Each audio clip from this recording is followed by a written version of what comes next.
जय भीम साथियों। आज मैं आप लोगों को एक सच्ची कहानी बताने जा रही हूँ। बाबा साहब जी की एक सच्ची कहानी, जिसे सुनकर आप लोग ये सोचने के लिए मजबूर हो जाओगे कि कैसे कोई इंसान, कोई व्यक्ति इतना दिमाग का तेज हो सकता है। और मैं चाहूँगी कि आप लोग प्लीज़ मेरी इस वीडियो को पूरा देखिए। जब बाबा साहब जी लंदन से वकील बनकर वापस लौटे और जब उन्होंने कोर्ट के कचहरी के अंदर कदम रखा, तो कोर्ट के अंदर जितने भी वकील थे वो बाबा साहब जी को देखकर पहचान गए और बोले कि ये तो वही है महार जाति का व्यक्ति जो आज यहाँ काला कोट पहनकर हमारे कचहरी के अंदर आ गया। ये तो वही है महार जाति से। और बाबा साहब जी अंदर जाकर अपना दायरा ढूंढने लगे और सभी लोगों के पास अपना अपना दायरा होता है, लेकिन बैठने के लिए कोई जगह नहीं मिली। और एक वकील ने बाबा साहब की ओर उंगली उठाते हुए कहा कि बैरिस्टर, तुम तो अच्छे पढ़े लिखे हो, तुम्हें क्या जरूरत अंदर कचहरी के अंदर बैठने की। तुम तो कहीं भी बैठ जाओगे तो तुम्हारी दुकान चल जाएगी। लेकिन बाबा साहब जी को उसकी बात सुनकर बुरा नहीं लगा। बाबा साहब जी ने कहा कि तुम तो ठीक कह रहे हो, और वो बाहर चले आते हैं और बाहर एक जगह साफ सफाई करके वहाँ बैठ जाते हैं।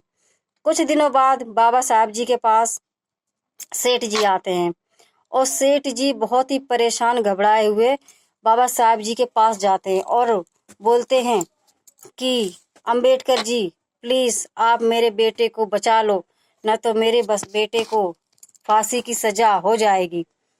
तो बाबा साहब जी ने कहा कि मैं क्या कर सकता हूँ, मैं तो एक महार जाति से हूँ, मैं तो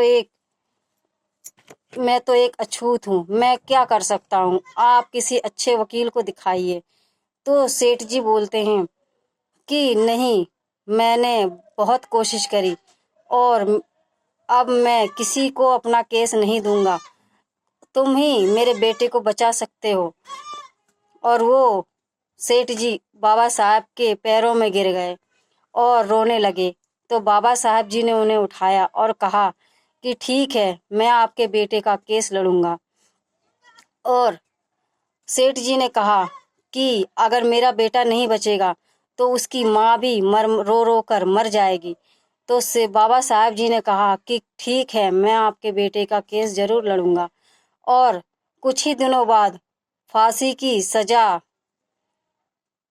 का वक्त आ चुका था और कुछ ही दिनों बाद वकील कचहरी लगी, कोर्ट लगे और वकील सारे आए, दोनों पक्षों से वकील आए और सभी लोग अपनी अपनी बात कोर्ट जी के पास रखे और बताया गया कि सेठ जी के बेटे को फांसी की सजा है। तो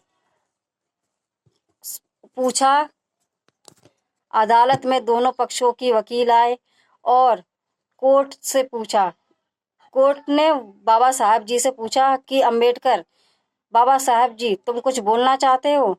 तो बाबा साहब जी ने कहा कि नहीं, आपकी जो मर्जी हो, मैं कुछ नहीं बोलना चाहता हूँ। तो सेठ जी को ये सुनकर बहुत बुरा लगा कि मैंने तो विश्वास किया था और अंबेडकर जी ने मेरे साथ क्या किया। तो वो बहुत परेशान हुए और उनका रो रो के बुरा हाल था। जब उनके बेटे को फांसी की सजा देने के लिए लेके गए वहाँ पर, तो सभी लोग बाहर थे, देख रहे थे। और जब और सेठ जी के बेटे को फांसी की सजा होने वाली थी और लेके गए वहां पर सभी लोग फांसी की सजा देने के लिए, और जब सेठ जी के बेटे के गले में फांसी लगाई गई, तभी उसी वक्त बाबा साहब जी ने कहा कि रुक जाओ, आप लोगों ने तो कहा था उसको फांसी की सजा होगी, आप लोगों ने ये तो नहीं कहा था कि उसको फांसी की सजा मौत होगी, ऐसा तो नहीं कहा था आप लोगों ने। तो उसी वक्त वहीं पर सब लोग रुक गए और उसके जान बच गई। और फिर सभी लोग देख के हैरान हो गए कि बताइए इसका दिमाग कितना तेज है, कि मतलब कैसे कोई व्यक्ति इतना दिमाग का तेज हो सकता है कि अगर किसी इंसान को फांसी की सजा कही जाएगी तो फांसी की सजा ही दी जाएगी, ना कि सजाए मौत। उसी दिन से ये नियम लागू हुआ कि किसी भी गुनहगार को फांसी की सजा नहीं, जबकि ये कहा जाएगा कि सजाए मौत होगी तुम्हें। प्लीज़ आपको मेरी ये वीडियो कैसी लगी कमेंट में ज़रूर बताना, और इस वीडियो को ज़्यादा से ज़्यादा शेयर करना। जय भीम, नमो बुद्धाय।